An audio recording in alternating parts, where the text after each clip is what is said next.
Bonjour à tous et bienvenue sur cette webconférence qui démarre cet événement Business Connect. Les Business Connect qui sont une journée d'événements dédiée aux rencontres entre les partenaires du village et les startups du village. Et aujourd'hui, on a le privilège de démarrer cette journée de Business Connect sur les solutions innovantes pour l'industrie avec notre partenaire ambassadeur, Ardis Group, qui nous propose une webconférence d'une petite heure pour introduire le sujet et surtout évoquer les sujets de l'industrie du futur, avec aujourd'hui 3 experts sur le sujet. Et sans plus tarder, je vais leur donner la parole. À vous, messieurs. Bonjour à toutes et à tous. Merci de nous accueillir ici au village, dans le cadre de notre partenariat. Donc, comme hier à Roland-Garros, on a mis les supporters dehors, on est à huis clos. Mais on est ravis d'être avec vous aujourd'hui pour cette journée sur l'innovation et l'industrie. Du coup, on va démarrer par présenter d'abord Ardis avant qu'on présente un petit peu nos sujets. La présentation est en train d'arriver. Peut-être le temps qu'elle arrive, on se présente. Damien Jérôme. Volontiers. Damien Pasquinelli, donc manager chez Ardis Group, plutôt aujourd'hui embarqué sur des sujets autour des technologies émergentes pour des secteurs comme le manufacturing, mais pas que sur des problématiques de supply chain et sur des problématiques, disons, plutôt orientées technologie. Bonjour à tous, donc Jérôme Pedreno, moi aussi je travaille chez Ardis et dans la partie réflexe, c'est des logiciels de gestion logistique, donc on gère toute l'exécution de la logistique dans des entrepôts, des magasins, mais aussi des usines, ce qui sera plus précisément le thème de la journée. Très bien, alors du coup on peut démarrer par Ardis. Donc Ardis, on vous a mis quelques éléments clés ici. Ardis, on est une vieille start-up, 35 ans d'existence, et puis on a grandi et on est toujours en croissance en France et à l'international. Notre raison d'être et notre métier, c'est d'accompagner, d'accélérer la transformation de nos clients, et notamment la transformation commerce et supply. Donc voilà, c'est nos 2 activités phares. Je ne vais pas entrer dans tous les chiffres qui sont ici sur le slide. Ce qui nous différencie, d'après moi, on a trois marqueurs qui sont vraiment dans notre ADN. Le premier, c'est la capacité d'accompagnement bout en bout de nos clients. Parce qu'on est à la fois cabinet conseil, on est à la fois éditeur, on développe des solutions logicielles, on les intègre. On est également hébergeur de ces solutions. Donc, en fait, on a la capacité à prendre les projets d'une réflexion très stratégique amont jusqu'à la mise en œuvre opérationnelle des solutions et le suivi de la production. Donc voilà, c'est cette capacité-là d'accompagnement bout en bout. Couplée à ça, et cette capacité, elle est intéressante, notamment avec notre taille qui reste raisonnable. Voilà, 1200 collaborateurs, on n'est pas un mastodonte, on reste à taille humaine, et je pense que dans notre ADN, l'humain est important. Voilà, la bienveillance et l'exigence de nos collaborateurs, l'entrepreneurship sont des valeurs fortes qui nous animent. Et on essaie de garder en tout cas cet esprit village dans l'entreprise. Associé à cette taille humaine, on a aussi une indépendance, une autonomie de par notre actionnariat et les salariés actionnaires. On a la capacité de choisir nos sujets et notamment dans le choix profond de nos sujets. Et il y a un sujet qui est l'innovation. Qui nous rassemble ici aujourd'hui, et c'est voilà, une culture d'innovation qui est ancrée dans le groupe et qu'on travaille au quotidien.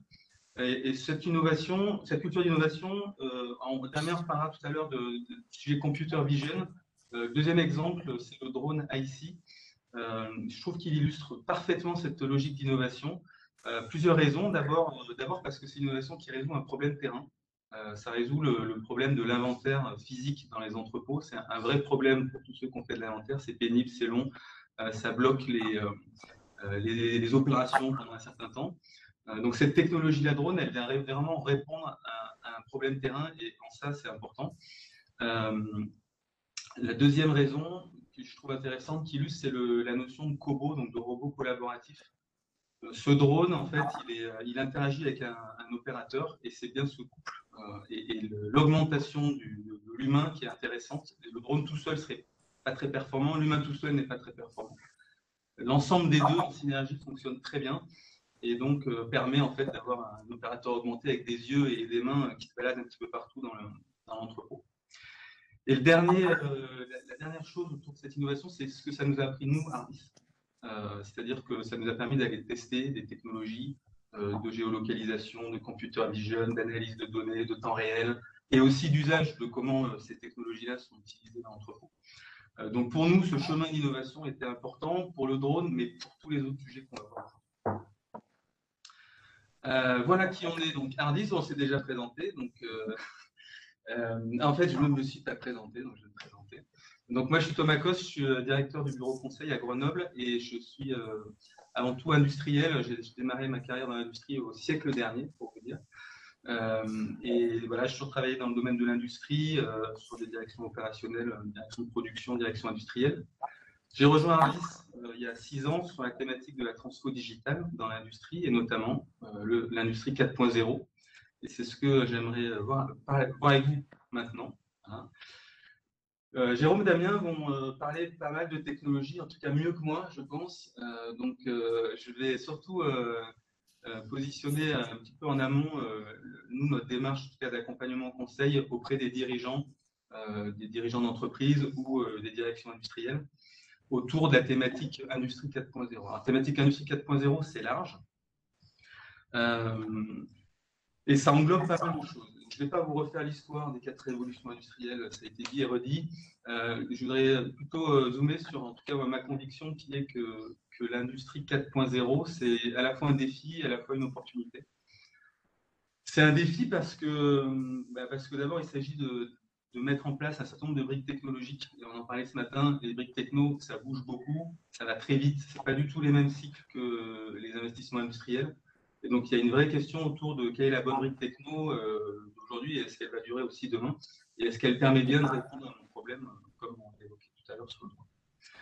C'est un défi également parce que ça transforme profondément les organisations, ça transforme les hommes, ça transforme les processus, ça transforme les manières de collaborer. Donc en ça, c'est un défi. C'est aussi une opportunité parce que voilà, c'est quand même l'opportunité de moderniser l'outil de production au sens large, l'usine, mais tout ce qui va autour. Je pense qu'on a loupé le virage mécanisation dans les années 90 et là, il y a ce deuxième virage digital qui serait intéressant de ne pas louper pour ne pas être trop en retard par rapport à nos voisins allemands, par exemple. Et donc, c'est aussi l'opportunité de digitaliser les processus, les manières de fonctionner, la production, la supply, le commerce aussi.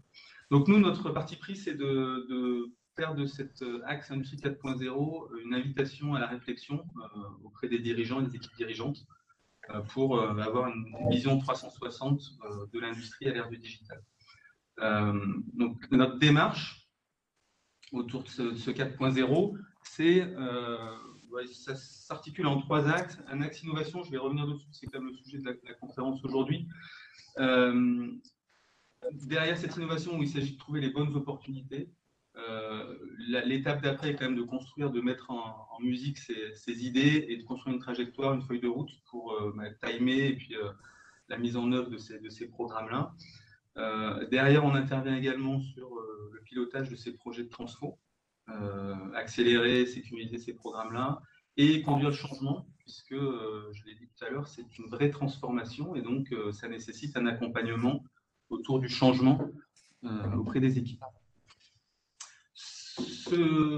Cette stratégie-là, on la déploie auprès de PME, de TI et de start-up aussi. Hein. J'ai récemment accompagné une start-up dans le sud de la Genesing sur justement la structuration du digital pour eux avant leur phase de croissance. Donc, ce n'est pas réservé aux grands groupes, hein, loin de là. Et on s'appuie notamment sur 2 partenariats régionaux, Rhône-Rhône-Alpes et PACA, avec des financements pour aider les PME à accéder à ce type de programme français. Donc sur l'innovation, tout l'enjeu est d'associer business et technologie. Donc, les enjeux business, quels sont-ils et quels sont les problèmes à résoudre? Les technos, quelles sont-elles et comment elles peuvent résoudre ces problèmes-là? Sur ce business technology mesh, l'idée est effectivement de détecter les opportunités qui sont intéressantes. Alors, juste sur l'approche, on a le double axe, on part des enjeux dans la réflexion, et puis on part aussi de la technologie en disant si vous aviez un drone, qu'est-ce que vous en feriez? Si vous aviez la possibilité aujourd'hui d'analyser l'ensemble de vos données, qu'est-ce que vous en feriez? Ça permet de réfléchir de manière un peu plus large et de sortir de son précaré, d'avoir une réflexion ouverte sur comment la technologie peut m'aider dans mon business. Voilà. Et donc, voilà. Donc, si je zoome, effectivement, slide d'après, je vais zoomer sur quelques enjeux, on ne va pas tous les passer. D'abord, l'enjeu du moment, moi, je trouve quand même, discussion avec les dirigeants, c'est la relocalisation des activités de production. Il y a à la fois la crise du Covid qui a vraiment perturbé la supply, Jérôme en reparlera sûrement, voilà, ça a mis en valeur peut-être des problèmes de résilience de la supply internationale. Mais il y a aussi des enjeux de fond sociétaux de consommer localement, de boucles courtes. Et donc ça, voilà, aujourd'hui, les patrons moi, que je rencontre, ils se posent quand même la question de comment je suis présent sur mon territoire. Donc ça, c'est un enjeu de fond. Ensuite, il y a un deuxième enjeu sur lequel je voulais revenir, qui est le commerce, la transformation du commerce, parce qu'on parle souvent d'industrie 4.0, l'usine. Nous, dans notre approche, on prend un peu de recul. Et sur l'enjeu e-commerce, je voulais raconter l'histoire de Tivoli qu'on a accompagné. Donc Tivoli, c'est une entreprise savoyarde qui fait des forêts. Et Tivoli, le problème qu'il rencontre, c'est la transformation du commerce et comment ça impacte la supply et le manuf.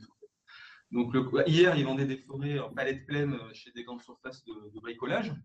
Et aujourd'hui, ils vendent des forêts à monsieur et madame tout le monde sur Amazon, sur Alibaba. Et du coup, c'est plutôt ça la manière aujourd'hui des consommateurs d'acheter, en tout cas en partie. Et donc, cette transformation de commerce et relations avec les clients, elle impacte en fait la supply, parce qu'il faut préparer des commandes unitaires, il faut les envoyer à monsieur et madame tout le monde. Et en fait, la question de Tivoli était comment je retrouve mon ROI dans tout ça, comment je suis performant sur ces nouvelles activités. Donc voilà, sur le commerce, on appelle nous le D2C, le direct to consommateur, comment on va faire du commerce et créer une relation avec le consommateur final en tant qu'industriel et comment je ne laisse pas forcément ça aux revendeurs. Un enjeu techno quand même de fond, Damien en parlera, je pense, la transfo cloud, c'est-à-dire que la vague du cloud computing, elle touche tout le monde. Nous, on estime que c'est un accélérateur en fait, c'est-à-dire que ça permet très rapidement de tester des solutions, de les mettre en œuvre de manière industrielle, sécurisée. Et en fait, ça nous fait gagner beaucoup de temps dans les transformations d'entreprise. Donc, le cloud est vraiment une lame de fond qui accélère l'ensemble de ces transformations. Et le dernier enjeu sur lequel je voulais revenir, c'est la transformation sociétale. Moi, tous les patrons que je rencontre, tous les dirigeants, que ce soit alors les startups, c'est un peu moins vrai, mais tous les dirigeants de PME, de TI industriels, leur souci quand même au niveau sociétal, c'est de recruter et de fidéliser leurs collaborateurs. Et l'industrie fait moins rêver, je dis plus rêver, c'est peut-être un peu réducteur, mais en tout cas, elle fait moins rêver qu'avant. Et c'est compliqué pour ces dirigeants en fait, de recruter du personnel. Donc le digital est aussi une ouverture et une vitrine pour attirer, pour recruter, pour fidéliser. J'ai accompagné récemment une entreprise de la Drôme qui est un usineur aéronautique, PMD, et le sujet, l'histoire est intéressante parce qu'elle vient vraiment réconcilier des enjeux avec la techno. Le sujet de PMD, c'est j'ai mes opérateurs qui partent à la retraite dans 3-4 ans. Ils ont 40 ans d'ancienneté, ils connaissent parfaitement le métier. Comment je capitalise cette expérience? Comment je la transfère aux jeunes générations qui arrivent sur le marché du travail, plein de volonté, mais moins de recul. Et donc, ça, c'était l'enjeu de départ et l'innovation technologique consistait à mettre en place une brique MES sur de la traçabilité du relevé de code fonctionnel dans l'atelier, pour faire simple. Donc, comment je donne un smartphone, une tablette, qui est un objet un peu tabou dans l'industrie jusqu'à aujourd'hui, comment je donne cette tablette à mon opérateur pour l'aider à saisir ces informations qualité et l'aider à monter en compétences. Et dans l'aider, il y a aussi les algorithmes derrière qui permettent de détecter les dérives, les alertes, etc. Donc, comment j'aide cette nouvelle génération quelque part à accélérer la montée en compétences sur ces métiers-là. Donc, c'est des exemples concrets, je trouve, de comment la techno vient bien au service d'un enjeu, d'une problématique qu'on voit sur le terrain dans les pays. Je ne vais pas zoomer sur les axes techno, parce qu'il y en a beaucoup. Juste pour introduire la suite, Damien va plutôt, moi j'associe l'intervention de Damien plutôt au sujet IoT, Internet industriel, usine et îlots connectés. Voilà, comment on récupère la data, comment on la transforme comment elle vient rendre une usine connectée. Et avant ça, Jérôme, sur la thématique de relations clients-fournisseurs intégrées, qui est l'usine étendue, comment on sort de nos quatre murs en tant qu'industriel, comment on a une réflexion un peu plus globale du fournisseur jusqu'au client via le distributeur. Jérôme? Allons-y. Alors, d'abord, un petit point. Qu'est-ce qui s'est passé avec Internet? En fait, le symbole, c'est les places de marché, hein, donc tous en tête Amazon. Amazon fait quoi, par exemple? Amazon, il permet d'interconnecter théoriquement tous les vendeurs et tous les acheteurs. C'est le commerce parfait, sans limite, qui a profondément deux conséquences. La première, c'est de casser toutes les structurations de marché. C'est-à-dire qu'il y a 2 ans, 3 ans, le directeur e-commerce de SEB disait on vend plus aujourd'hui sur Amazon que chez Fnac, Boulanger, etc. en direct. Donc, eux-mêmes arrivaient en concurrence avec leur chaîne de distribution. Donc, les industriels passent dans ce monde-là. Comment on le fait? La deuxième chose, c'est que les distributeurs traditionnels se sont fait prendre leurs 2 avantages compétitifs cardinaux, par un Alibaba par exemple, ou un Amazon, etc.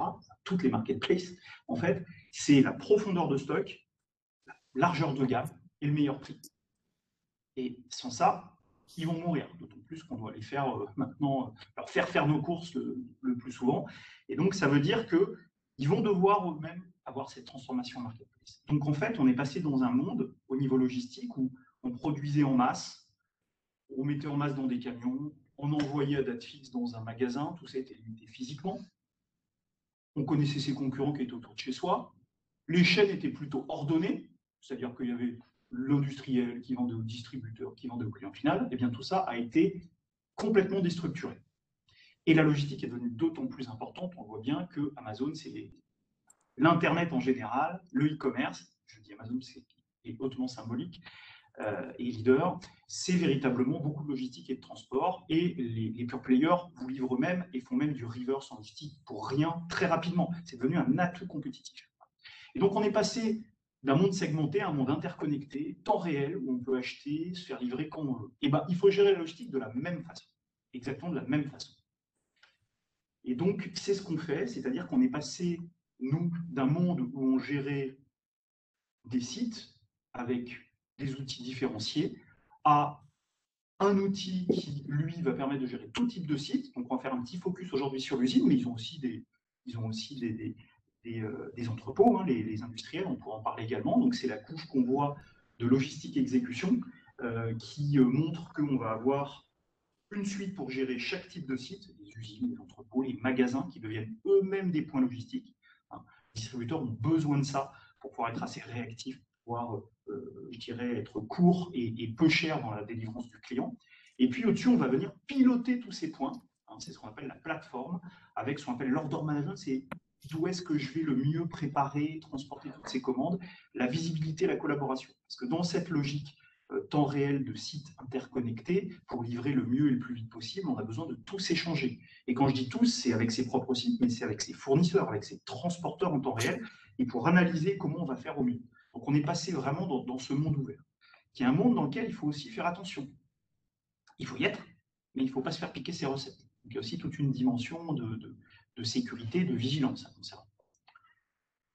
Donc ça, c'est ce qu'on fait. Alors aujourd'hui, on fait un petit focus sur notre outil réflexe, WMS for Factory, c'est-à-dire la logistique usine. Donc la base, c'est qu'aujourd'hui, on a effectivement, Thomas le disait, un réarmement industriel. On s'aperçoit que beaucoup d'industriels, notamment en France, n'ont pas investi depuis très longtemps, ils ont des systèmes obsolètes. Et dans les usines, pourquoi on fait un point sur les usines? C'est le cœur de l'industrie et c'est les producteurs qui ont la main. Et donc, il y a souvent un déficit d'investissement logistique. Nous, on a créé un outil dédié à ça qui permet véritablement de travailler tous les flux qu'il va y avoir dans l'usine, depuis qu'un camion arrive et livre des composants sur un quai jusqu'à la fin de production et même l'expédition de ce qu'on a produit. Eh bien, on a créé un outil, donc on voit en haut, qui va gérer tout ce flux de réception, stockage. Alors, la préparation, ça va être la production, hein. Et puis, ça veut dire quoi? Ça veut dire qu'on va aller jusqu'à alimenter la ligne et on va être capable de suivre en temps réel les films de production changeants. Ça, c'est très important parce que on revient sur cette notion de B2C, la commande unitaire arrive en usine.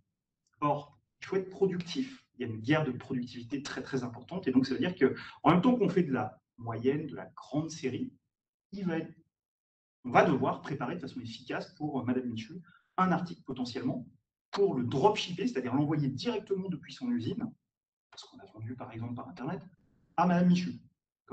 Et parce que sinon, on ne va pas recréer des réseaux de partout, c'est compliqué. Donc voilà, le Graal, c'est d'arriver à faire ça sans déranger la moyenne et grande série. Donc pour ça, il faut un flux logistique temps réel qui soit parfaitement en place. On a donc besoin d'avoir toute une digitalisation qui commence avec l'ordonnancement. Qu'est-ce que je dois produire demain, dans une semaine, etc., issu de la prévision des ventes, qui va communiquer en temps réel avec notre outil, qui lui va exécuter, et ils vont se renvoyer des données, ces outils, et au fur et à mesure que les opérations se passent, ils vont corriger, ils vont réordonnancer, ils vont prendre des décisions, ils vont dire, bah non, on va faire ça d'abord, avant ça, et finalement, telle commande est annulée, et puis au fil de l'eau sur Internet, des commandes tombent, donc voilà ce qu'on doit modifier. Donc c'est des outils intelligents, des espèces de gros cerveaux qui tournent et qui vont sans arrêt modifier quoi? Les flux de marchandises pour les bien produire et le flux de production lui-même. C'est une très grande dynamique qu'il faut, et là, il faut donc des softwares qui soient intelligents et connectés en temps réel et capables de travailler ensemble. Et donc, on va faire quoi? On va digitaliser déjà tous les process de l'usine pour créer une véritable boucle, c'est ce qu'on appelle le jumeau numérique. Donc, nous, on l'a fait par exemple avec un géant français qui s'appelle Dassault Systèmes, qui est une merveilleuse société, chez plusieurs grands industriels, notamment un grand constructeur automobile, on y reviendra à la fin. Et donc, avec un Dassault Systèmes, ils sont capables de concevoir, donc ils conçoivent l'usine, ils conçoivent les postes de production 3D. Ensuite, ils modélisent comment les process doivent se passer, et ils en exécutent une partie, tout ce qui est production. Nous, on va exécuter tout ce qui est autour, c'est-à-dire les flux de marchandises qui viennent alimenter la production. Tout ça avec la 5G qui remonte sans arrêt des informations. Et donc, on va les comparer à ce qu'on a modélisé. S'il y a des déviations, on va recréer, on va remodéliser, on va réexécuter. Et donc là, vous voyez, il y a une boucle de rétroaction digitale, de performance et d'amélioration continue. Et elle est nécessaire parce qu'on est dans un monde de compétitivité extrême. Celui qui ne fait pas ça, et on parle des fois de petits industriels, va très très vite se retrouver en difficulté pour saisir les opportunités sur le marché dont on parlait, par exemple de vente directe, mais simplement pour être performant par rapport, on le sait aussi, à notamment toute une industrie asiatique qui a des coûts de production beaucoup plus bas. Donc tu parlais de la robotisation, Thomas, en ce moment on a le plaisir de voir que les Français sont en train de rattraper leur retard. Donc robotisation, cette digitalisation, tout ça c'est quoi? C'est d'abord et avant tout plein de dimensions, mais aujourd'hui on va vite. La baseline, c'est restons compétitifs et performants. Voilà. Ça, c'est ce qu'on fait avec notre solution. Et donc, ces technologies, finalement, elles vont avoir un but, c'est d'être toutes interconnectées. Et grâce à cette interconnexion, de permettre à l'usine d'être à l'aise dans son environnement pour en saisir l'opportunité et être extrêmement performante et agile dans sa façon de produire. Et donc, on va revenir maintenant un petit peu plus en détail sur ces technologies de façon un peu plus pointue avec Damien. Et je vais te passer la main pour que tu puisses nous expliquer un petit peu pour toi quelles sont les technologies clés dans cette logique. Merci Jérôme. Au niveau technologique, alors on a fait les choix pour cette conférence. On aurait pu parler de plein de choses. On aurait pu parler de production additive, on aurait pu parler du drone un peu plus dans le détail, on aurait pu en parler énormément de la 5G, on en parlait tout à l'heure. Aujourd'hui, il y a trois grands enjeux, au-delà des enjeux data, mais il y a trois grands enjeux qui se détachent. Sans reprendre ce qu'a dit Thomas et Jérôme, on voit qu'on a une très forte accélération et qu'on a surtout la création d'une très forte incertitude et une très forte complexité, puisqu'on est dans des écosystèmes de plus en plus ouverts, avec des changements de plus en plus rapides, et avec un timing qui est donné par le consommateur final. Le principe même de la digitalisation. Pour gérer cette incertitude, cette complexité, on a trois grands enjeux. Le premier, c'est d'être agile, d'aller très vite pour rester compétitif, être capable de produire des nouvelles solutions, être capable de se reconfigurer. Lorsque Jérôme parle de jumeau numérique, c'est pas seulement de connaître mon usine, le jumeau numérique, c'est être capable de reconfigurer mon usine, de la repenser, de simuler, de tester et de faire cette boucle. Donc ça demande une agilité technologique très forte, ça demande une agilité intellectuelle très très forte, et donc toute la notion de change management aussi, puisque ce sont des nouveaux métiers qui arrivent aussi dans l'industrie. Le deuxième point, c'est être capable de créer de la valeur. On a de la valeur autour de nos produits, on a de la valeur autour de notre commerce, on a de la valeur autour de nos processus, mais il va falloir aller chercher des nouveaux relais, des nouvelles valeurs. Et la data est un élément, on ne va pas revenir dessus, ça fait une dizaine d'années maintenant qu'on a compris que cette data est extrêmement importante, mais ça fait une dizaine d'années qu'on fait surtout le constat qu'il est très difficile d'aller chercher la data, qu'il est très difficile de la traiter, de l'agréger, de la partager. Donc cette capacité à agréger, on va rentrer dans le détail de la data, est extrêmement importante. Et puis il y a un troisième point, un enjeu qui reste fort, Être agile, créer de la valeur, ça ne doit pas se faire au détriment de la compétitivité. On parlait de compétitivité tout à l'heure, mais il faut que toutes les opérations, sans être péjoratif, mais des opérations de base IT, je vais rester sur la partie IT, il faut qu'elles restent compétitives, il faut qu'on baisse les coûts. Récupérer de la donnée, traiter de la donnée, et si ça coûte plus cher que la valeur qu'on va créer, ça n'a aucune utilité, si ce n'est se faire plaisir, faire des jolies conférences, des jolis webinars, montrer des belles solutions, mais demain, notre industrie, elle sera à peu près au même niveau. Donc cette notion de compétitivité des processus opérationnels, elle est extrêmement importante. Si on prend la data, qui est un enjeu qui, pour moi, est celui qui regroupe le plus de choses et dont je voulais parler aujourd'hui, on a 4 grandes problématiques, 3 problématiques, et puis qui en génère une 4e.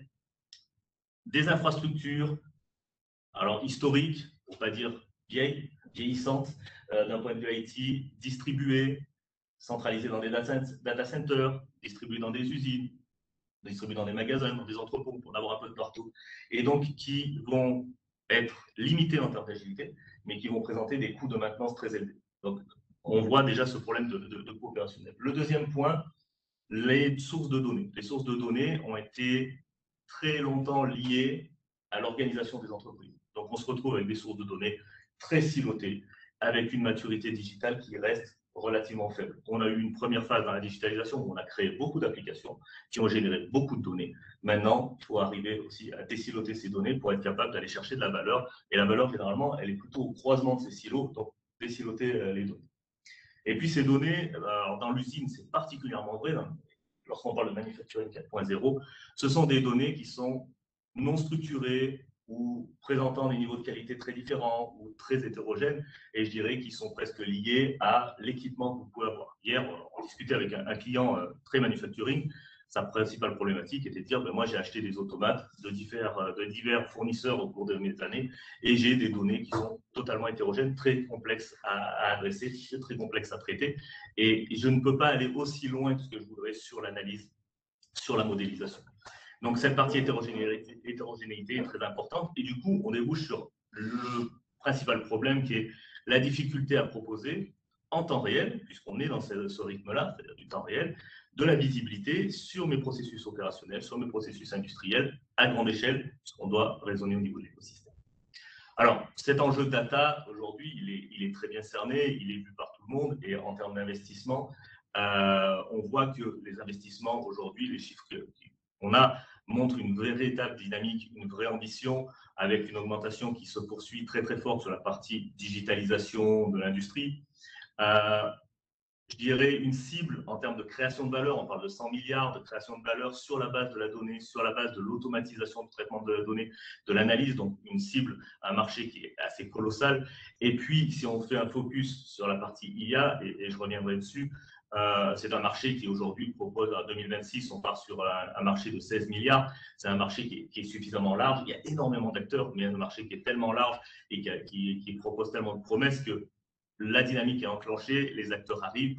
Toutes les solutions ne sont pas au même niveau de pertinence, toutes les solutions ne survivront pas à ça, mais on a une dynamique qui est enclenchée. Donc, ces investissements, en fait, ils visent à améliorer plusieurs choses. Ils visent à améliorer la performance des opérations. Ils visent à réduire les coûts et puis à aller vers une approche dite manufacturing 4.0 dans laquelle on va retrouver beaucoup de technologies assemblées. Un petit focus sur l'IA, je parlais des investissements. On en a beaucoup entendu parler, ça se calme un tout petit peu, tout ce qu'on entend, mais on n'en a jamais autant fait. Je veux dire, aujourd'hui, nos clients ont intégré que dans le traitement de leurs données, dans l'analyse des données, on a une logique programmatique, donc classique, je vais développer mes algorithmes, je vais les mettre en place, mais cette nécessité d'aller vite, cette nécessité d'évoluer, cette nécessité de s'adapter, amène la logique programmatique à ses limites. Donc, on va commencer à injecter du machine learning, on va commencer à injecter du deep learning sur des approches plus cognitives. Et donc, le machine learning va nous permettre, sur une même plateforme technique, avec les mêmes données, de pouvoir adresser potentiellement des cas d'usage totalement différents, de les modéliser et de même rentrer dans cette boucle dont Jérôme parlait, c'est-à-dire je comprends mon environnement, mon contexte, je l'analyse, puis je fais des prédictions et enfin, je peux faire des simulations et puis je peux recommencer. Une fois que j'ai simulé, je peux jouer un nouveau contexte et recommencer. Donc, cette partie intelligence artificielle, au-delà du terme marketing, au-delà du concept, n'est que le résultat en fait de cette accélération, n'est que le résultat de cette incertitude et nécessité d'évoluer. Au-delà des investissements, Ces investissements, le Manufacturing 4.0, je vous ai repris une roadmap que j'apprécie particulièrement, qui permet de se donner des étapes, qui nous permet de donner un chemin sur comment est-ce que je vais vers du Manufacturing 4.0. Il y a tellement d'éléments au sein de Manufacturing 4.0 que vis-à-vis de nos clients industriels, lorsqu'on parle de change management, lorsqu'on parle de transformation, ce sont des programmes lourds. Donc on a besoin aussi de baliser le terrain. Jérôme parlait tout à l'heure d'un grand manufacturier avec un jumeau numérique. Bien évidemment, tous nos clients, tous les acteurs du manufacturing ne peuvent pas aller directement au jumeau numérique. Il faut une certaine maturité, il faut un volume de données, il faut des compétences, il faut avoir fait ce change management pour être capable d'y aller. Et donc, ça passe par 5 grandes étapes. Alors, certains vont un peu plus vite, sautent des classes, puis d'autres sont un peu plus lents. Bon, et certains s'arrêtent en route, mais au moins, il y a une progression. Donc, les 5 grandes étapes, je ne vais pas forcément les détailler, mais on part de mon usine qui est totalement déconnectée, pas d'interopérabilité, pas de partage de données. Je connais mon usine à travers l'expertise de mes collaborateurs, je connais mon usine à travers mes processus. La première étape, c'est de la connecter. Récupérer les données, les partager, les agréger, et je vais parler tout à l'heure d'une offre plutôt autour de Smart Factory qui permet d'agréger ces données, et je vais au moins faire cet effort d'aller chercher mes données, les rassembler, de les comprendre et de savoir d'où elles viennent. La deuxième étape, c'est la partie insightful. Sur les données que j'ai agrégées, sur les données que j'ai nettoyées, je vais commencer à produire de l'information. Je vais produire de l'information pour du pilotage. Je vais produire de l'information pour de la prise de décision à travers des outils de BI. Et là, vous avez pléthore d'offres, pléthore d'outils aujourd'hui sur le marché qui permettent de le faire, qui permettent plutôt de bien le faire.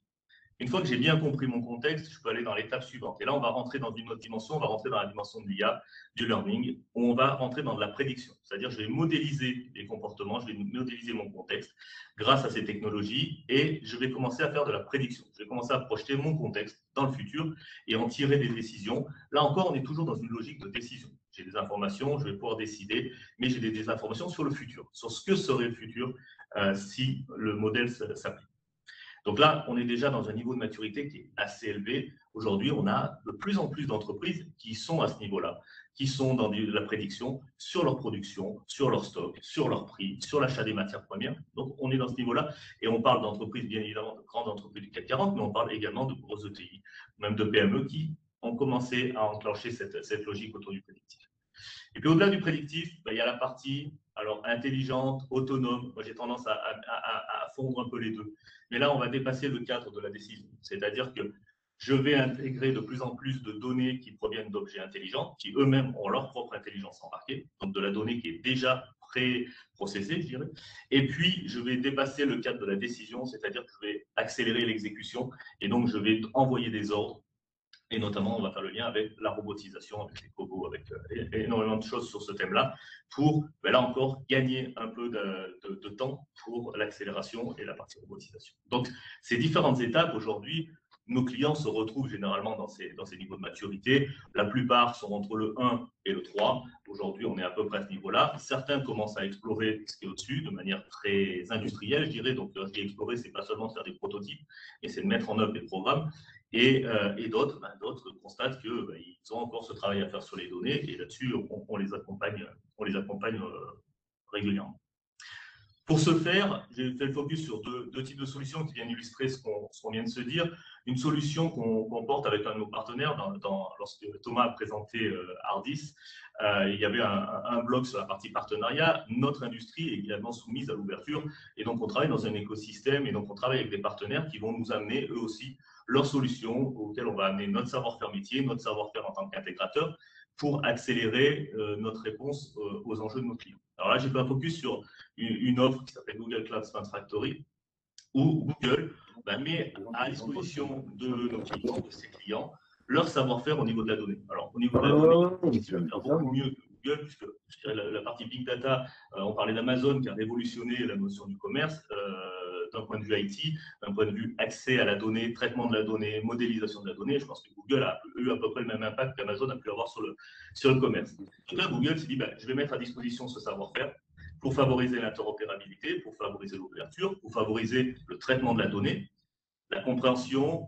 et l'IA auprès de nos clients. Et ils ont adressé de manière assez intelligente 3 grands axes majeurs lorsqu'on veut améliorer le traitement de la donnée dans les usines, ce qui est la capture de la donnée sur la ligne de production.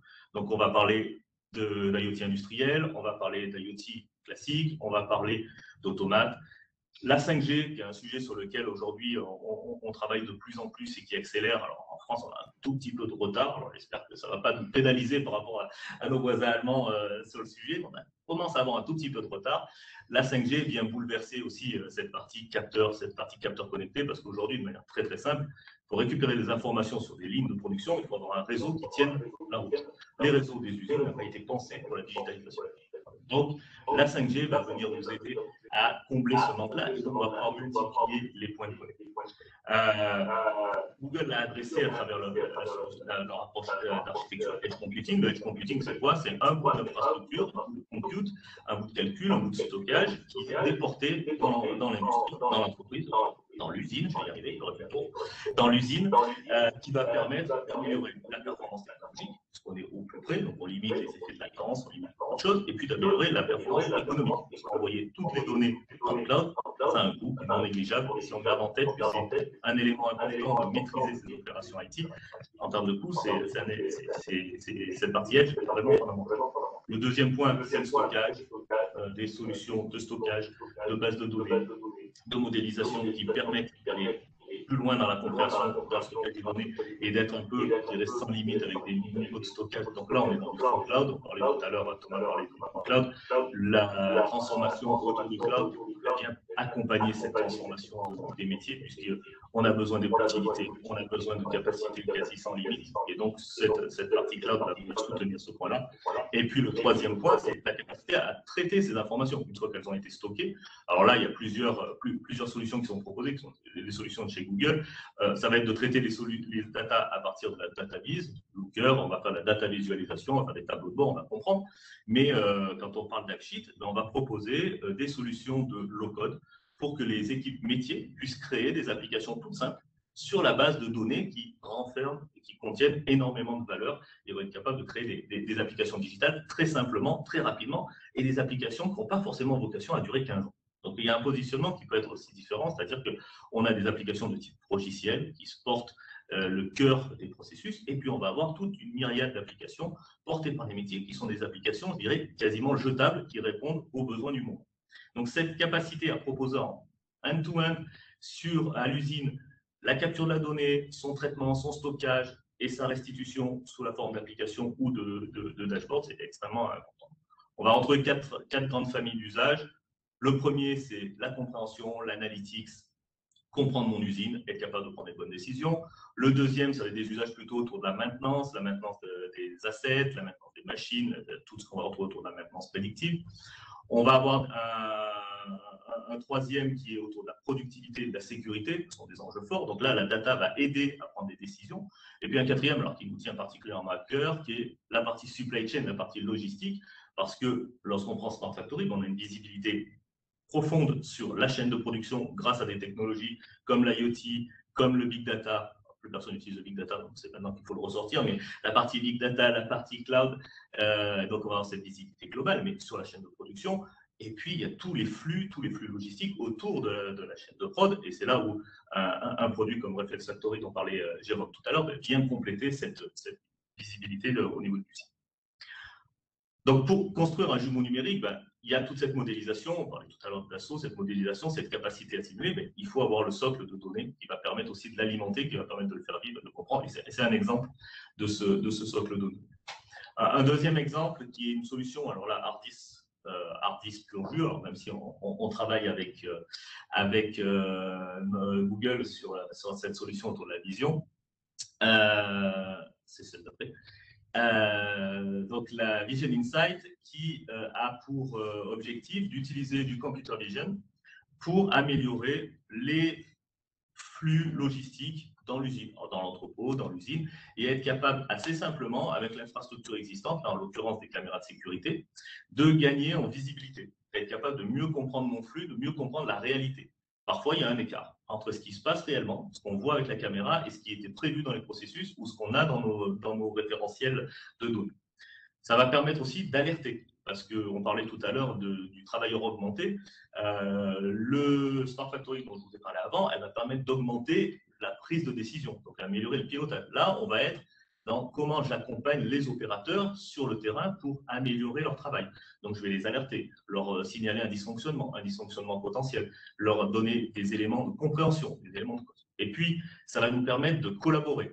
Les opérateurs vont pouvoir alerter leurs collègues et travailler avec eux en disant attention, moi aujourd'hui j'ai une zone à optimiser, je l'optimise. Par contre, on a un endroit où la mise en place d'une zone buffer à cet endroit-là me pose problème parce qu'elle ralentit les flux. On va pouvoir échanger, on va pouvoir mieux comprendre. Et quand je dis collaborer, c'est pas seulement Saint-Louis, c'est collaborer aussi avec ses fournisseurs et avec ses clients. On va pouvoir améliorer le flux dans son ensemble.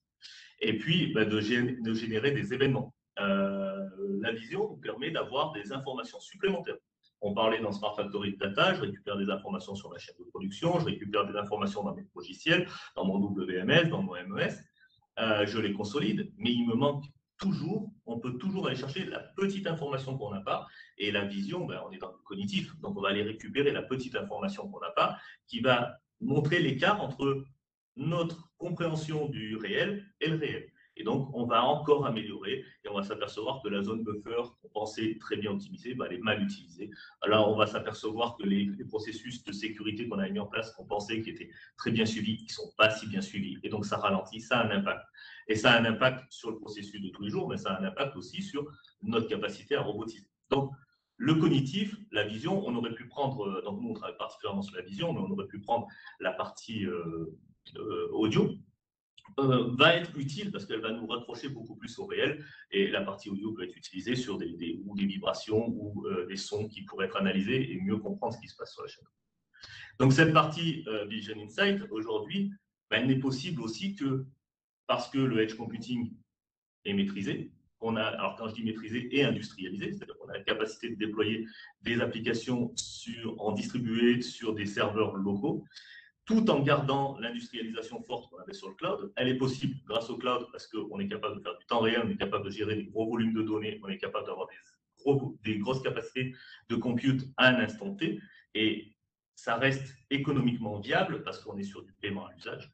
Et puis elle est rendue possible parce qu'on a des capteurs de plus en plus performants et des réseaux qui vont associer ces capteurs qui vont être de plus en plus performants. Donc c'est un ensemble de technologies qui s'alignent, et pour faire le lien avec le Business Technology Mesh de Thomas, qui s'alignent entre eux technologiquement, mais qui s'alignent également avec des besoins métiers, avec des enjeux métiers, et donc qui trouvent leur raison d'être.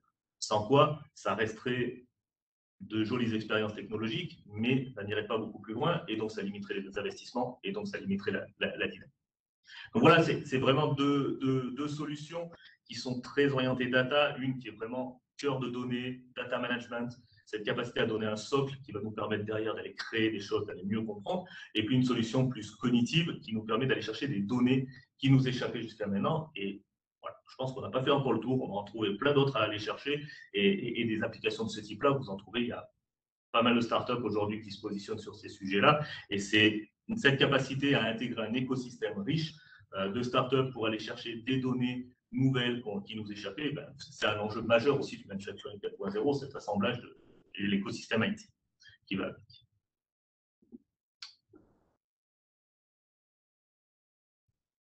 Donc, un petit mot de conclusion.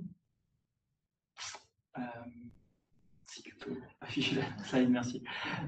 Et cette conclusion, vous voulez la faire autour d'un beau projet symbolique. Donc, c'est Renault qui nous a confié, on travaille avec Dassault Systèmes également, tout un programme pour refondre, digitaliser la logistique de ces usines. Donc, c'est vraiment la rencontre entre l'excellence industrielle française traditionnelle de Renault et les nouveaux industriels comme Dassault Systèmes ou nous-mêmes. Et cette rencontre, c'est vraiment la rencontre de deux industries qui permet d'amener des choses compétitives au niveau mondial. Donc, on voit bien que les industriels français, européens et français notamment, ne doivent pas hésiter à venir vers les acteurs de l'industrie digitale au niveau de la direction générale. Il faut sortir de l'idée que c'est des outils IT. Non. Aujourd'hui, ce sont des outils qui sont absolument critiques à la performance opérationnelle. Performance opérationnelle des usines, performance opérationnelle de la distribution. En temps réel, on est dans véritablement une boucle opérative d'amélioration constante qui nécessite ces cerveaux digitaux. Et ça, c'est un sujet stratégique. Le deuxième point, c'est qu'on a aujourd'hui la capacité pour les entreprises françaises, même les petits industriels, à les accompagner en local. On a tous les talents qu'il faut pour se développer. C'est très important, d'autant plus qu'on est dans un monde où on le sait, que ce soit en termes de biodiversité, de métaux rares, de coût du pétrole, les choses vont devenir de plus en plus dures. Les choses vont également pouvoir se refermer par moments, ne serait-ce que parce que les coûts vont exploser au niveau du transport. Et donc, il va falloir être capable de redesigner ces chaînes industrielles et potentiellement de relocaliser. On va tout relocaliser. On ne va pas refaire demain des t-shirts, probablement pas, mais en tout cas, il faut être capable d'être fort sur un certain nombre de segments sur lesquels on a un petit peu lâché l'affaire en France depuis l'avènement de l'euro, pour pouvoir choisir nos dépendances. C'est-à-dire que là où on voudrait être performant, il faut qu'on ait les capacités à le faire. On a tous les talents pour le faire aujourd'hui, et également parce que si on a cette forme de souveraineté, d'autres pays qui sont dépendants de nous sur certains plans, comme on sera dépendant d'eux sur d'autres, auront du mal à nous imposer des conditions léonides, parce qu'on aura du levier. Et enfin, en Allemagne aujourd'hui, qui est souvent un peu regardée avec des yeux de chimène au niveau industriel, faut se rappeler d'abord que dans les années 70-80, les Allemands nous regardent avec les yeux de chimène. Donc tout est possible, tout peut se transformer. Les Chinois même au 19e étaient complètement économiquement écrasés. Voyons où ils en sont aujourd'hui. Cette révolution digitale, elle montre qu'il y a tout le temps des nouvelles chances. C'est le propre du progrès, il y a tout le temps des nouvelles révolutions. Et si on les saisit, si on s'ouvre à ces opportunités, sans naïveté, eh bien, on peut à nouveau retrouver de la compétitivité. Une compétitivité essentielle quand on a un taux de chômage des jeunes comme le nôtre, et qu'on voit justement en Allemagne le taux de chômage qui est beaucoup plus faible. Pourquoi? Parce qu'il y a tout ce Mittelstand, ces entreprises industrielles enracinées localement, complètement en lien avec le monde éducatif, qui font que plus de 60% des jeunes Allemands vont vers l'enseignement technique et ensuite vont vers des très belles carrières industrielles. Donc l'industrie, que ce soit au niveau national, que ce soit au niveau social, que ce soit au niveau de notre capacité à reprendre le train de l'histoire avec confiance et compétitivité, est au cœur des défis pour la France. Nous sommes fiers d'y participer à notre petit niveau et nous souhaitons dire, soyons conquérants, retrouvons cet esprit qui nous a permis de créer Airbus, de créer des fusées, de créer une industrie dans plein de domaines, les véhicules qui étaient et qui restent extrêmement performantes. Voilà ce que je souhaitais vous dire en conclusion. Et je vous remercie pour votre écoute. Merci. Merci Jérôme. Merci à tous. On a une question qui était plutôt par rapport à la souveraineté des données, notamment par rapport au sujet du cloud, je pense du cloud via un GAFAM. Voilà. Bien, ouais, ça, c'est un sujet extrêmement important. Alors aujourd'hui, on a mis en main une solution parce que c'est un partenaire avec lequel on travaille. Aujourd'hui, lorsqu'on adresse ces sujets de data cloud, on a des propositions qui sont extrêmement souples avec, où généralement on est plutôt sur du multi-cloud et du hybride, où on va avoir du cloud privé pour des données sensibles et on va utiliser du cloud public sur cette partie-là. Le sujet GAFAM, c'est toujours un sujet extrêmement sensible. Mais aujourd'hui, ce qu'on voit, c'est qu'ils sont en train aussi de faire les efforts nécessaires. D'ici peu, il y a une plaque en France qui va ouvrir, donc on aura la localisation des données. Ils participent activement à des initiatives autour du cloud souverain, autour de Gaia-X. Donc, cette partie-là, aujourd'hui, ce qui va nous intéresser vraiment sur la partie GAFAM, c'est l'avance technologique parce qu'elle est indéniable sur les services, pas sur la partie infrastructure. La partie infrastructure, on est capable de créer des gros data centers en France et on a des acteurs industriels en France qui participent aux data centers des GAFAM. Par contre, la problématique, elle est sur les services applicatifs au-dessus du data center pour être capable de traiter cette donnée. Donc aujourd'hui, ils ont des choses extrêmement performantes. J'espère qu'on aura un champion français demain qui présentera la même chose, mais cette capacité à sécuriser nos données, s'assurer qu'elles restent sous contrôle, on sait le faire en étant intelligent et souple dans la partie, dans le positionnement des données, dans l'architecture des données. Après, toutes les données ne présentent pas un caractère stratégique et sensible. Après, on peut le penser, mais lorsqu'on fait le travail en profondeur avec nos clients, on s'aperçoit que toutes les données ne présentent pas ce caractère-là, et n'oublions pas que cette sécurité, c'est un luxe, c'est un coût opérationnel. Et donc, il faut mettre le curseur au bon endroit. Et c'est pour ça que le fait de passer par des intégrateurs, le fait de passer par des entreprises qui connaissent bien, qui ont une forte proximité avec leurs clients, est extrêmement important. Et certains clients, ça sera peut-être beaucoup de choses en cloud public et très peu en privé. D'autres, ce sera peut-être tout en cloud privé. Mais il n'y a pas de deux contextes, je dirais, similaires. Très bien, très bien. Merci pour cette réponse concise qui nous permet de garder le timing. Un grand merci à nos trois intervenants. Et puis, donc, pour tous ceux qui sont inscrits sur des rendez-vous, eh ben, place au rendez-vous. Il vous reste quelques minutes pour bien vous connecter sur la plateforme. Et ensuite, les rendez-vous vont s'enchaîner automatiquement sur la plateforme. Si toutefois vous avez un problème de connexion, n'hésitez pas à contacter Margot Mignard, dont vous avez le contact. Et on s'occupera de tout. Merci à vous.